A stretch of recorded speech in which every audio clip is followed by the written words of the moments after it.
Kita mulai. Bismillahirrahmanirrahim. Assalamualaikum warahmatullahi wabarakatuh. Hari ini kita belajar akuntansi pertemuan yang ketiga, pembahasan akuntansi penghimpunan dana yang ada di Bank Syariah. Pertemuan sebelumnya sudah sempat saya bahas mengenai prinsip dan operasional di Bank Syariah, khususnya di kegiatan Bank Syariah. Yang paling utama adalah penghimpunan dan penyaluran dana. Untuk penghimpunan dana di Bank Syariah menerapkan dua prinsip, yaitu prinsip dengan menggunakan akad wadiah dan prinsip menggunakan akad mudharabah. Hari ini kita belajar dulu yang penghimpunan dana. Ketika bank menghimpun dana di Bank Syariah, produknya itu apa saja sih? Sebenarnya baik yang ada di konven maupun yang ada di syariah hampir mirip. Penghimpunan dana itu jenis produknya sama. Yang membedakan kalau di Bank Syariah masih ada embel-embel akadnya dalam menjalankan kegiatan bisnisnya. Baik di konven maupun di syariah, untuk penghimpunan dananya ini rata-rata bisa dipastikan hanya ketiga jenis produk ini yang digunakan sebagai penghimpunan dana. Yang pertama ada tabungan, yang kedua ada giro, yang ketiga ada deposito. Dari ketiga jenis produk penghimpunan dana, baik yang ada di Bank Syariah maupun di bank konvensional, ini secara umum dinamakan sebagai dana pihak ketiga. Pihak ketiganya siapa, Pak? Nasabah. Nah, jadi teman-teman apabila di luar nanti membaca koran, internet, ataupun mendengar dari media massa, televisi, dari YouTube dan seterusnya, dengan mendengar istilah dana pihak ketiga, teman-teman sudah tidak asing lagi. Oh, dana pihak ketiga yang dijelaskan Pak Fitrianto dulu mengacu pada tabungan, giro, dan deposito, gitu ya, teman-teman. Baik, untuk pembahasannya akan saya jelaskan nanti satu-satu terkait akuntansinya itu bagaimana sih untuk yang tabungan.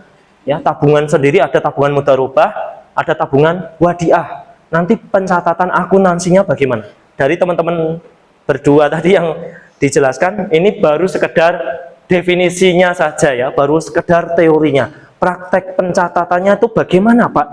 Ya, di perbankan ketika ada setoran, ketika ada transfer, nanti pencatatan jurnalnya itu bagaimana? Akan saya jelaskan satu per satu.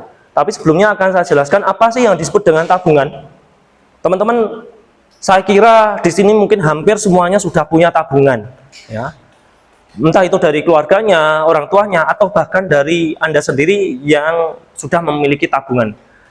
Tapi kalau semisal saya belum punya, Pak, ya, paling enggak Anda sudah tahu apa itu istilah tabungan. Nah, tabungan adalah menurut Undang-Undang nomor 10 tahun 98 didefinisikan sebagai simpanan yang penarikannya dapat dilakukan setiap saat menurut syarat dan ketentuan yang berlaku.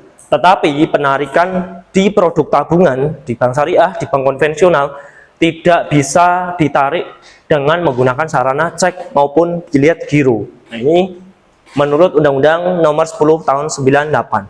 Sesuai dengan apa yang telah saya jelaskan di pertemuan sebelumnya, bahwasanya akad penghimpunan dana yang ada di Bank Syariah itu hanya terdiri dari dua jenis, akad mudharabah dan akad wadiah. Begitu pula salah satu produk penghimpunan dana yang ada di Bank Syariah, tabungan, ini juga memiliki dua akad. Yang satu tabungan mudharabah, yang satunya adalah tabungan wadiah. Ini saya contohkan yang ada di Bank Syariah Indonesia. Kalau yang di Bank Syariah lain, Pak, Muamalat, BCA Syariah dan seterusnya sama, semuanya memiliki akad mudharabah dan wadiah. Hanya saja namanya tiap bank beda-beda. Kalau di Bank Syariah Indonesia, nama tabungannya adalah tabungan IZI, ya. IZI-nya IZI mudharabah atau IZI wadiah. Ya, kalau di Muamalat tabungan apa? Kemudian kalau di BCA tabungan apa, ya, sesuai dengan kebijakan dari banknya masing-masing. Tapi tidak tidak menyalahi dari aturan yang sesuai dengan syariah. Ya, tabungannya mesti ada wadiah dan mudharabah. Kita lanjut ke bagaimana akuntansi yang ada di tabungan mudharabah, Pak. Teman-teman bisa lihat di slide di sini, berdasarkan pedoman standar akuntansi keuangan nomor 105, akuntansi tabungan mudharabah dan penghimpunan dana lain yang sama akadnya dengan mudharabah ini mengacu pada peraturan, ya, aturannya dari PSAK tentang akuntansi mudharabah.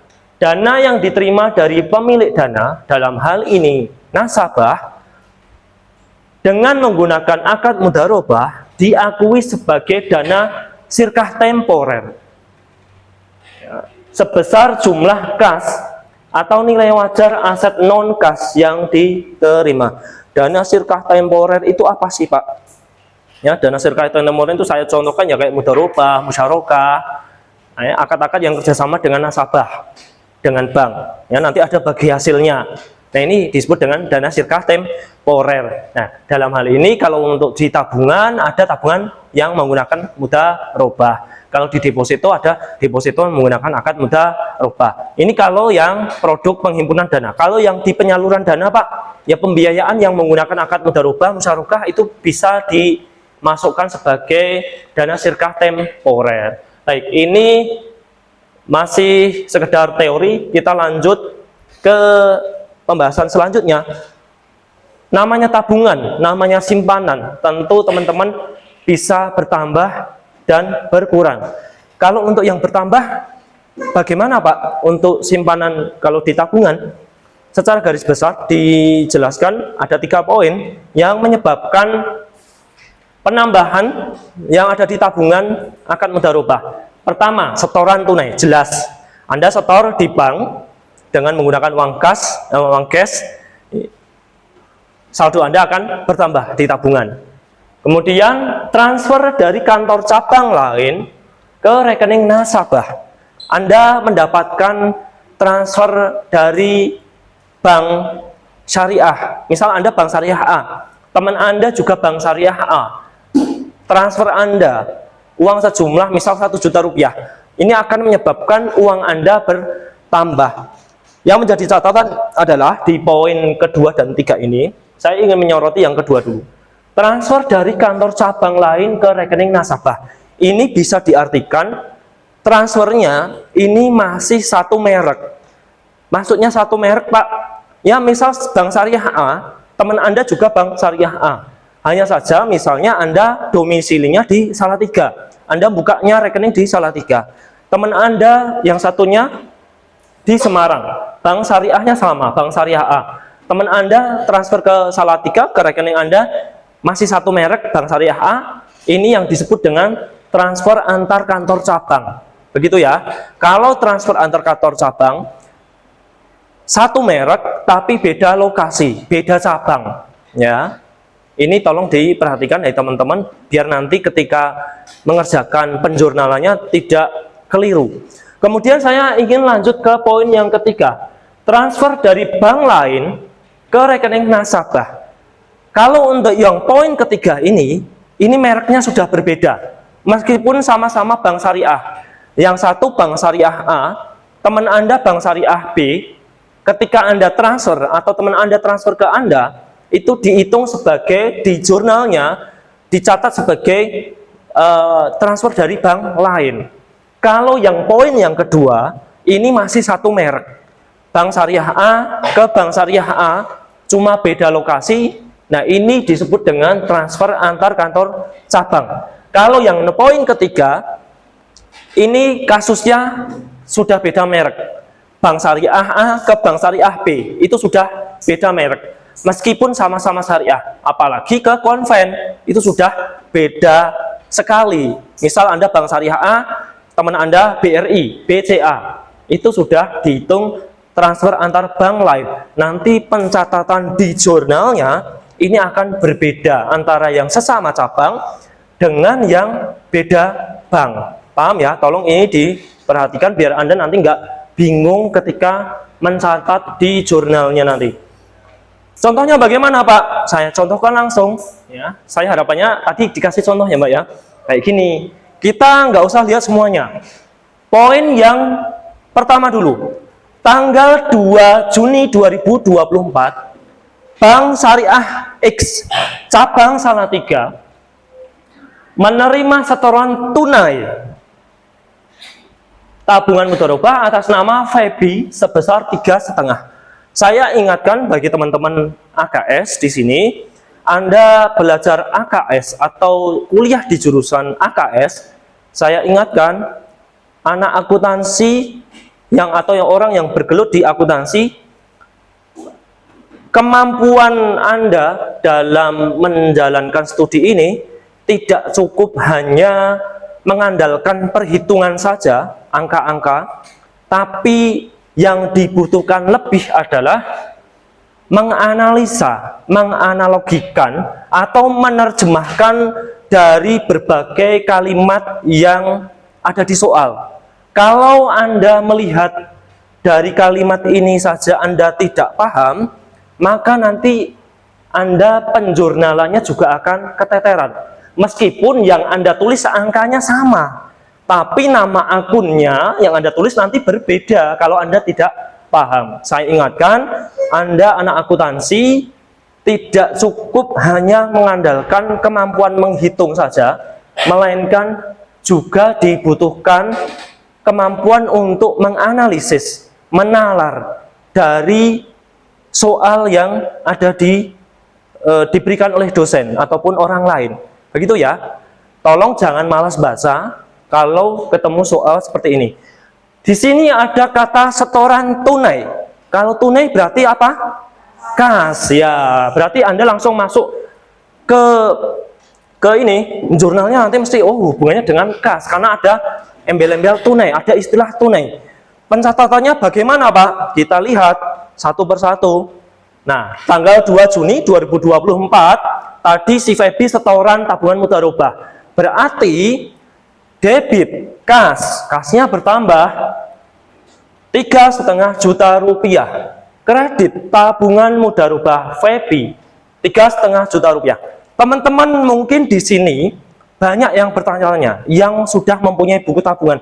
Pak, kenapa sih ketika saya menabung di bank atau dapat transferan dari orang lain yang menyebabkan saldo saya bertambah, itu kenapa nyatetnya di kredit? Ya, teman-teman punya buku tabungan, ketika Anda setor atau uang Anda tambah, catatannya di kredit kan?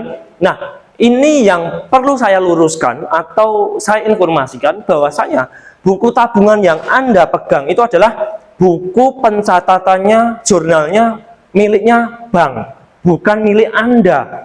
Maka ketika Anda setor uang tunai atau Anda dapat kiriman uang tunai masuk ke rekening Anda, maka kan masuknya di kredit ini kan, di buku Anda, karena itu bukan, bank itu bukan menganggap itu uangnya miliknya bank, meskipun bank itu menerima kas, tapi itu dianggap sebagai utangnya dari bank. Maka debit kas ya karena menerima tunai, kredit lawannya bank menganggap uang Anda itu ya kayak pinjamannya bank. Kredit tabungan mudharabah Febi. Kenapa bisa dianggap utang, Pak? Ya bukan uangnya bank. Nanti ketika di neraca itu kan ada liabilitas. Liabilitas, kalau yang teman-teman sudah paham yang saya jelaskan di minggu yang lalu, itu kan ada poin-poin tabungan mudharabah. Ya, kenapa? Ya bank itu menganggap tabungan dari nasabah itu adalah utangnya. Ya, di neracanya itu kan dianggap sebagai utang.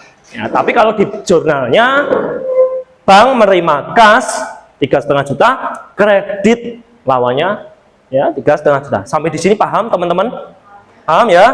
Nanti kalau semisal ada setoran tunai, tabungan maupun giro, nanti berarti debitnya mesti kas ya, lawannya tergantung itu tabungan atau giro. Kalau tabungan berarti ya kredit tabungan. Kalau giro nanti kredit giro. Giro siapa? Atas nama siapa? Paham ya? Ayo kita masuk ke contoh yang kedua. Tanggal 8 Juni, Febi menerima transfer dari Bank Syariah X cabang Semarang sebesar 500.000. Saya tanya, Feby dengan temennya yang transfer uangnya tadi, yang cabang Semarang ini satu merek atau beda merek? Satu merek, ya, sama-sama Bank Syariah X.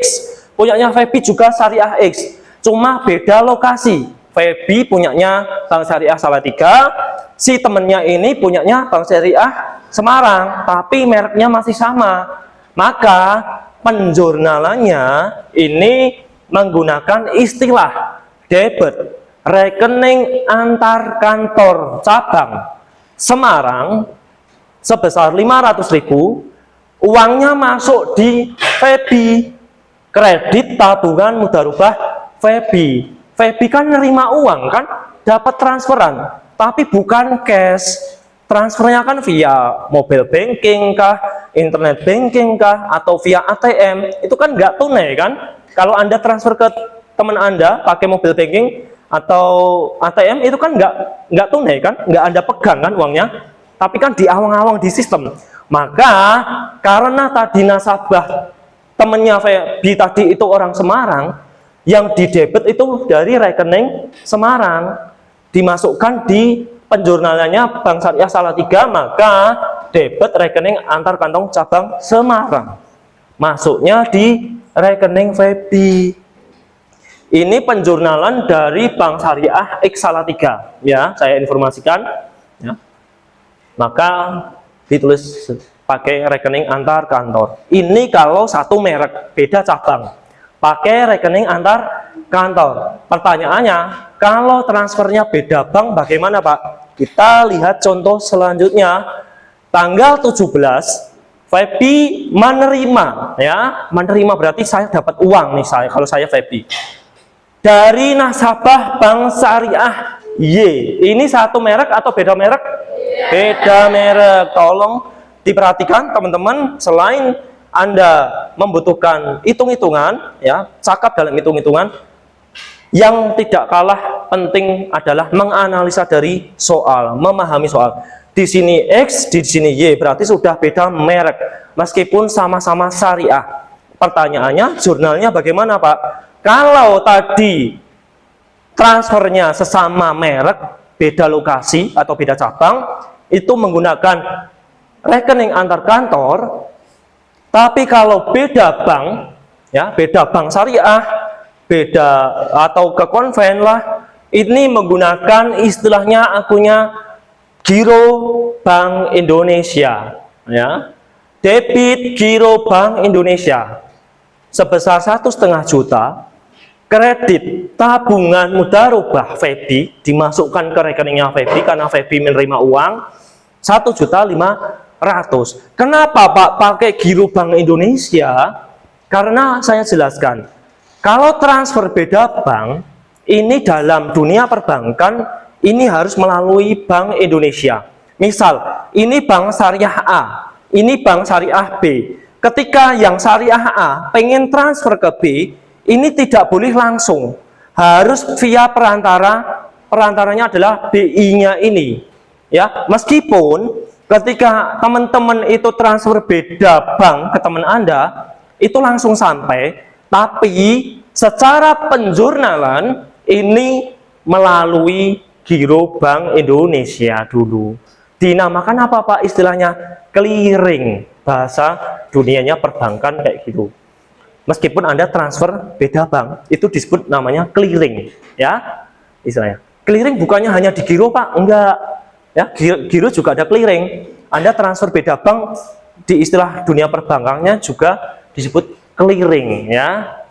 Itu meskipun langsung sampai saat itu. Paham teman-teman?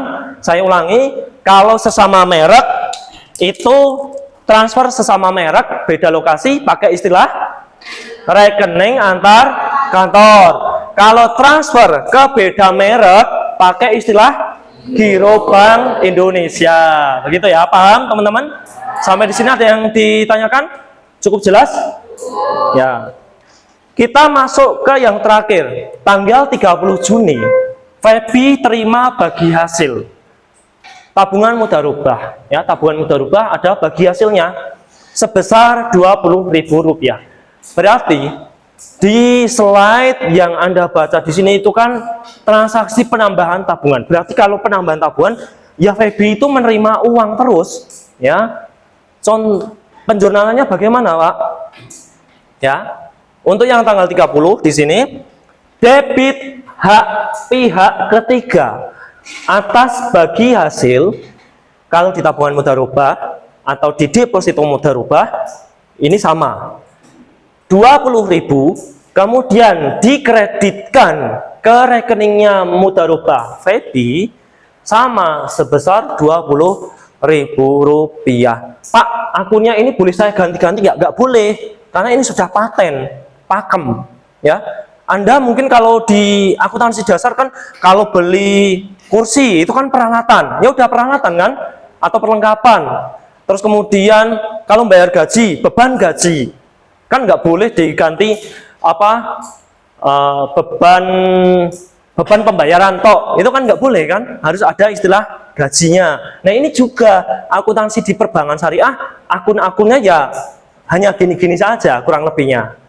Untuk lebih lengkapnya nanti akan saya lanjutkan untuk yang wadiah ataupun yang giro, ada perbedaan dikit.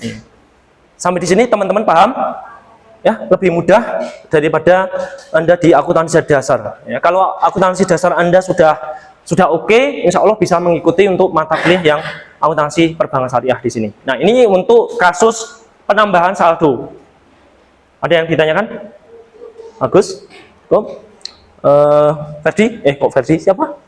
Tiawan kok Ferdi. Ferdi itu kelas 1 ini ya, 33D. Kok Ferdi. Cukup ya? Baik, ini kasus penambahan. Bagaimana Pak kalau untuk kasus pengurangan? Nah, kalau namanya pengurangan berarti saldonya berkurang. Jelas, yang pertama penarikan tunai, ya, yang menyebabkan saldo dari nasabah berkurang. Kemudian yang kedua, transfer ke rekening lain pada bank yang sama. Berarti satu merek, tapi beda cabang. Ya, beda lokasi, beda cabang. Ini yang dimaksudkan istilah nomor 2. Yang ketiga, transfer ke nasabah bank lain. Nah, untuk yang poin ketiga ini adalah transfer ke beda bank yang mereknya lain.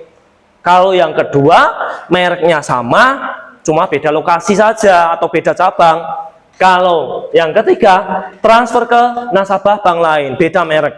Saya ulangi pada teman-teman, untuk yang nomor 2, ini pakai istilah RAK atau Giro BI untuk yang poin kedua ini? RAK. Kalau yang ketiga pakai Giro BI atau RAK? Giro BI. Tolong dipahami ya, biar nggak salah ngerjain jurnalnya. Kemudian yang selanjutnya Pak, yang mengurangi saldo dari nasabah itu apa? Biaya administrasi, jelas, pajak, dan sebagainya. Tapi secara umum biasanya hanya biaya administrasi dan pajak. Contohnya Pak, jurnalnya untuk yang pengurangan saldonya. Ya, kita masuk ke tanggal 7 Juni dulu, 2024. Feby, nasabah Bank Syariah X Salatiga menarik uang tunai. Nah, tunai berarti nanti jurnalnya ada istilah apa? Akas, ya. Sebesar 1.500.000. Berarti jurnalnya apa dulu? Debitnya apa? Debitnya masuk kas. Debitnya adalah tabungan mudharabah Feby 1.500.000. Kreditnya, kasnya akan berkurang 1.500.000. Begitu ya. Kalau ada istilah tunai berarti ada embel-embelnya kas nanti di jurnalnya. Tapi kalau transfer berarti nggak ada kasnya kalau transfer itu. Ya, mesti pakai RAK, kalau nggak RAK ya Giro BI, tergantung sesama bank atau beda bank. Ya, kita ke contoh yang kedua. Tanggal 11 Juni, Feby transfer uang 500.000 dari rekeningnya ke rekening tabungan temennya lah ya, nasabah Bank Syariah X cabang Semarang. Satu merek atau beda merek? Satu merek. Pakai RAK atau Giro BI? RAK. Bener nggak sih yang dikatakan Pak Fitrianto? Bener ya. Debit tabungan mudharabah FEBI 500.000, kredit rekening antar kantor cabang Semarang 500.000. Tolong nanti ditulis cabangnya mana gitu ya, karena ini berpengaruh juga kalau di penjualan di perbankan, biar jelas ya. Temennya nasabah Semarang, kenapa nggak disebutin namanya Pak?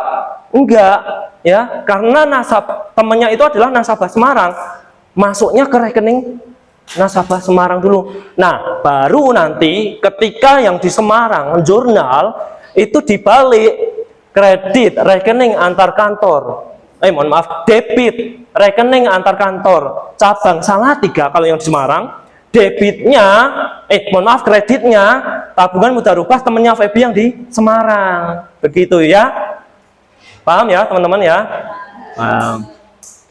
Kita masuk ke yang tanggal 1 Juni, tanggal 14, FEBI transfer berarti keluar, cash atau tunai, cash apa non cash? Non cash ya. Transfer 250.000 ke Bank Syariah Y. Beda merek atau satu merek? Beda merek. Pakai RAK atau Giro BI? Giro BI ya. Kayak gini biar teman-teman ingat ya, biar nggak salah nantinya. Nah, bener kan? FEBI keluar uang, berarti debit tabungan mudharabah FEBI 250.000. Kredit giro Bank Indonesia atau istilah lainnya adalah clearing 250.000 rupiah. Paham? Mudah ya? Insya Allah nanti bisa. Baik, saya selesaikan, nanti kita latihan. Kemudian tanggal 1 Juli tabungan mudharabah FEBI kena biaya administrasi 10.000 dan pajak 4.000. 4.000 dari mana Pak? 20% dari, tadi kan bagi hasilnya 20.000 ya, berarti 4.000 rupiah. Jurnalnya bagaimana Pak? Kita jurnal satu per satu dulu, tapi di tanggal yang sama. Debit tabungan mudharabah FEBI karena uangnya keluar 10.000 dikreditkan ya, kena biaya administrasi. Biaya administrasi yang dikenakan bank terhadap nasabah ini dianggap atau dicatat bank sebagai pendapatan. Maka kreditnya adalah pendapatan administrasi tabungan mudharabah. Ya, Anda nabung kan kena potongan nih. Potongannya itu masuk ke bank. Untuk apa, Pak? Ya untuk gaji karyawan, untuk membayar bonus karyawannya, begitu, untuk operasionalnya dan seterusnya. 10.000 begitu ya. Kalau ada biaya administrasi tabungan mudharabah berarti pakai akun seperti ini, pendapatan administrasi tabungan mudharabah. Kemudian tadi ada pajak juga mengurangi saldo dari nasabah, maka debit tabungan mudharabah FEBI 4.000. Kalau pajak ini masuknya ke negara, bukan ke bank, maka akunnya adalah kredit titipan kas negara. Titipan kas negara ya dititipkan ke bank, karena kan masih dikelola oleh bank. Pajak tabungan sebesar 4.000 rupiah. Sampai di sini ada yang ditanyakan, teman-teman? Cukup jelas, Setiawan? Bagus? Dika ya? Oh, Dika? Bagus? Baik, paham? Paham ya? Nanti ada soal bisa ya? Baik, yang perempuan, cewek, ada yang ditanyakan? Paham ya? Baik. Kalau untuk yang wadiah bagaimana Pak? Wadiah pada dasarnya sama, hampir mirip dengan tabungan mudharabah. Yang membedakan adalah kalau di tabungan mudharabah itu ada istilahnya bagi hasil. Kemudian kalau di wadiah itu istilahnya bonus. Nah, Anda nanti bisa membaca sendiri, pada dasarnya pencatatannya hampir mirip dengan yang mudharabah. Baik. Ada yang ditanyakan? Lanjut ya. Kita ke giro dulu. Giro yang ada di Bank Syariah ada dua akad juga. Ada akad wadiah, ada akad mudharabah. Wadiah sendiri ada akad wadiah yad domanah dan wadiah yad amanah. Oh ya, saya informasikan di tabungan tadi untuk akad wadiah ini baik yang di tabungan maupun yang di giro yang ada di bank syariah yang akan kita pelajari, kita asumsikan wadiahnya adalah wadiah yadomanah. Yadomanah itu bagaimana, Pak? Berarti nasabah menitipkan dananya kepada bank dan bank diberikan izin oleh nasabah untuk mengelola dananya. Dan kemudian karena bank tadi sudah diberikan izin untuk mengelola dananya, maka sebagai imbalannya bank akan memberikan bonus. Ya, bonusnya berapa, Pak? Tidak bisa ditentukan, ya. Karena ini wadiah, mau ngasih besar dikit itu suka-suka dari bank, alias sukarela. Beda dengan yang bagi hasil. Kalau yang bagi hasil atau mudharabah itu sudah jelas di awal sudah ditentukan berapa persen untuk bank, berapa persen untuk nasabah jika terjadi nanti keuntungan. Tapi kalau wadiah tidak bisa ditentukan di muka. Bonus itu yang memberikan itu adalah dari bank, mau banyak atau dikit yang menentukan semuanya dari bank, sukarela, ya. Bonus baik di tabungan maupun di giro ini dijadikan sebagai beban pencatatannya. Kalau di mudharabah tadi kan bagi hasil, ya, dana pihak ketiga, pihak ketiga untuk bagi hasil pencatatannya. Tapi kalau untuk yang wadiah yang ada bonusnya ini sebagai beban. Giro apa sih, Pak? Simpanan yang penarikannya dapat dilakukan setiap saat, tapi dengan menggunakan sarana cek atau biliet giro. Nah, berarti kalau untuk nabung di giro, bukan nabung, nyimpan dalam bentuk giro, ada buku tabungannya nggak, Pak? Nggak ada.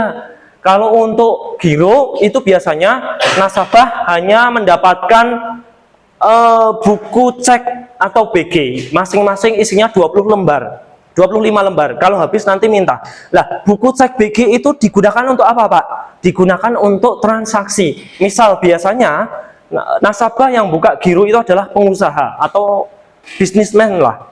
Digunakan untuk pembayaran. Misal saya pengusaha, ya, saya pengen beli barangnya Mas Setiawan, misal kayu jati lah, tapi tidak menggunakan transfer cek, tidak menggunakan transfer mobile banking atau internet banking, tapi Mas Setiawan saya kasih cek atau bilet giro saya, silakan nanti uangnya diambil di bank sekian, bank X atau bank A. Nah, ini yang disebut dengan transaksi giro, bisa menggunakan cek maupun bilet giro. Bedanya apa sih, Pak, kalau bilet giro dengan cek? Kalau cek itu semisal Mas Setiawan saya kasih cek, ini dananya bisa diambil secara tunai, cash, ya, tanpa masuk rekening. Tapi kalau bilet giro, kalau mau diambil harus masuk rekening dahulu, wajib masuk rekening. Berarti tidak bisa langsung diambil dong, Pak, dicairkan, nggak bisa, harus masuk rekening dulu. Saya contohkan, saya punya cek, kalau untuk cek ya, saya kasih Mas Setiawan. Mas Setiawan, saya punya cek BSI 1 juta rupiah untuk pembayaran pembelian kayu dari Mas Setiawan. Silakan nanti Mas Setiawan ambil di Bank Syariah Indonesia. Nah, Mas Setiawan meskipun tidak punya rekening di BSI, dengan menggunakan cek yang sudah saya berikan, Mas Setiawan bisa ngambil tunai langsung di BSI tanpa harus jadi nasabahnya BSI. Nah, ini cek bisa diambil tunai. Tapi kalau misal, Pak, saya kalau ke BSI jauh banget, saya punyanya BRI, apakah bisa cek Pak Fitrianto tak transaksikan di BRI saya? Bisa, dengan transaksi clearing juga namanya, tapi dengan catatan kalau beda bank, cek yang di bawah Mas Setiawan kan BSI, banknya Mas Setiawan kan BRI, ini tidak bisa diambil cash langsung, pakai istilah clearing, ya, masuk rekeningnya Mas Setiawan nanti di BRI. Kalau transaksinya pagi, siang atau sore, uangnya nanti baru masuk.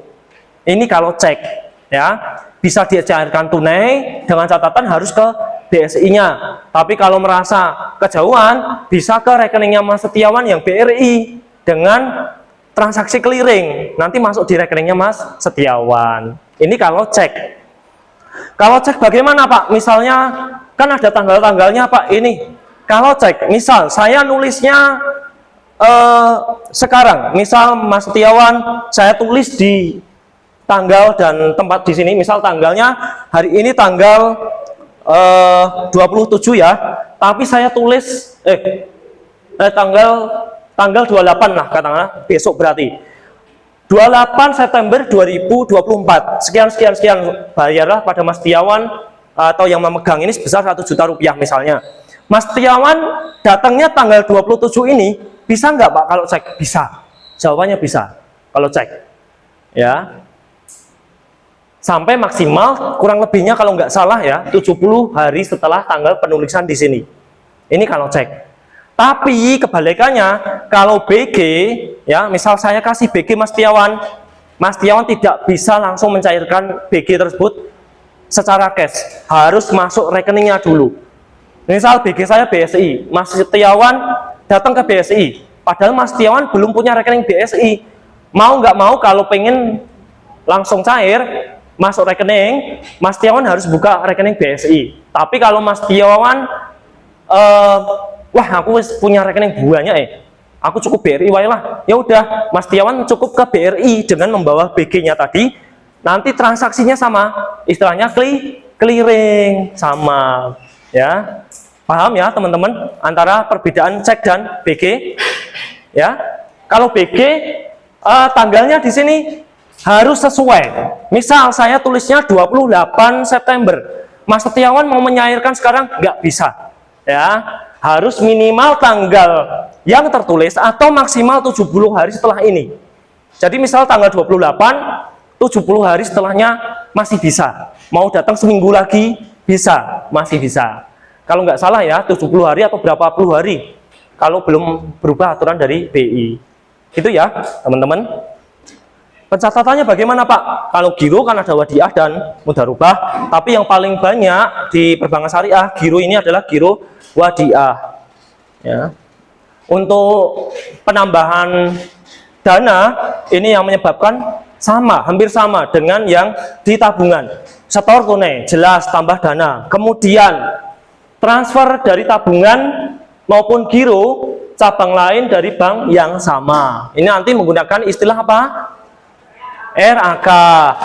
Kemudian kalau untuk yang ketiga, penerimaan cek bilet giro dari nasabah bank lain yang diuangkan oleh nasabah suatu bank. Ada kata kunci bank lain, berarti menggunakan istilah apa tadi akunnya? Giro Bank Indonesia. Diingat-ingat ya. Kemudian penerimaan bonus giro yang menyebabkan saldonya bertambah. Contoh, saya kasih contoh, nanti kita setelah contoh latihan ya. Tanggal 1 Maret 2024, Bank Syariah X Salatiga menerima setoran giro wadiah atas nama Febi 35 juta rupiah. Setoran tunai, pakai apa? Kas ya. Jurnalnya apakah dengan kas Pak? Benar, kas. Bank menerima kas, debit kas 35 juta rupiah. Karena rekeningnya miliknya Febi, kita kreditkan ke Febi.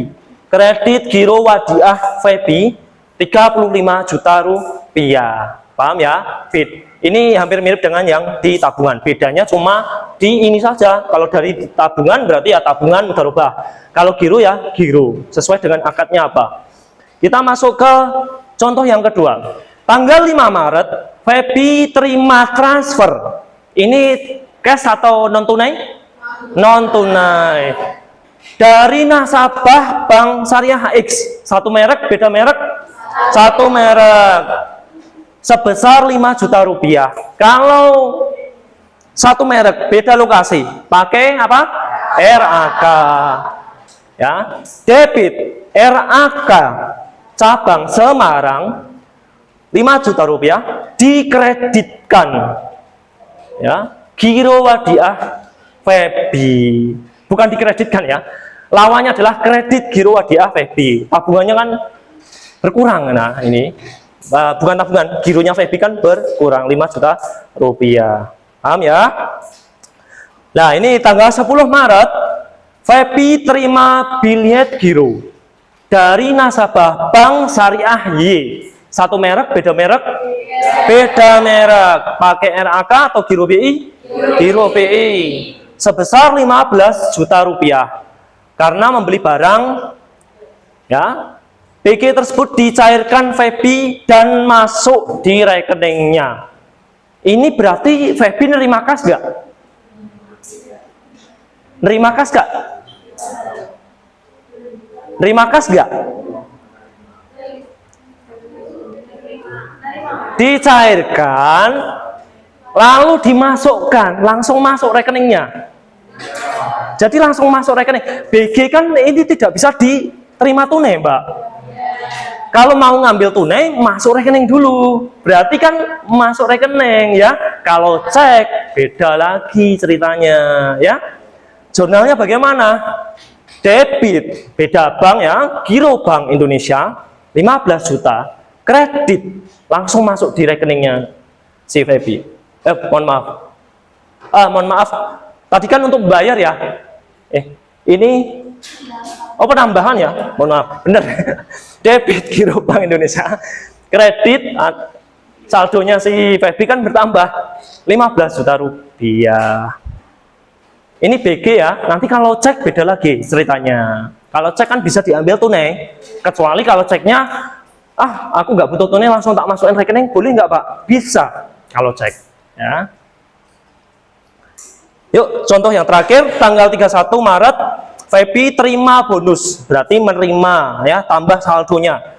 Giro WDA sebesar 50.000. Pencatatannya bagaimana Pak? Ya. Kalau bonus oleh bank dianggap sebagai beban, ya, maka akunnya ditulis debit beban bonus giro wadiah 50.000, kredit giro wadiah Febi 50.000. Kalau bagi hasil akunnya beda, ya, yang membedakan antara mudharabah dan wadiah di sininya kurang lebihnya hanya di poin yang satu bonus, yang satu bagi hasil, ya, pendapatan bank. Cukup jelas? Ada yang ditanyakan, teman-teman?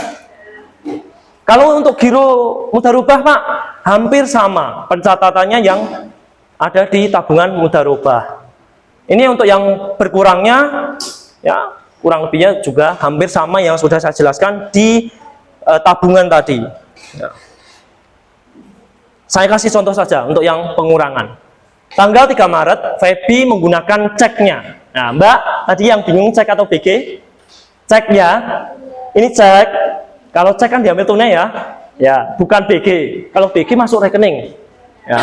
Menggunakan ceknya untuk mencairkan dana di rekening wadiahnya di Bank Syariah X secara tunai 12 juta rupiah. Pencatatannya debit giro wadiah Febi 12 juta, kredit kas 12 juta rupiah. Jadi cek dan BG mohon dibedakan ya. Kalau BG tidak bisa dicairkan tunai, masuk rekening dulu. Kalau cek bisa diambil tunai. Cukup teman? Langsung contoh soal ya. Latihan. Ya, Mas Bagus. Yuk kita contoh soal di sini. Yuk silakan kerjakan. Ya. Rekamannya saya matiin aja.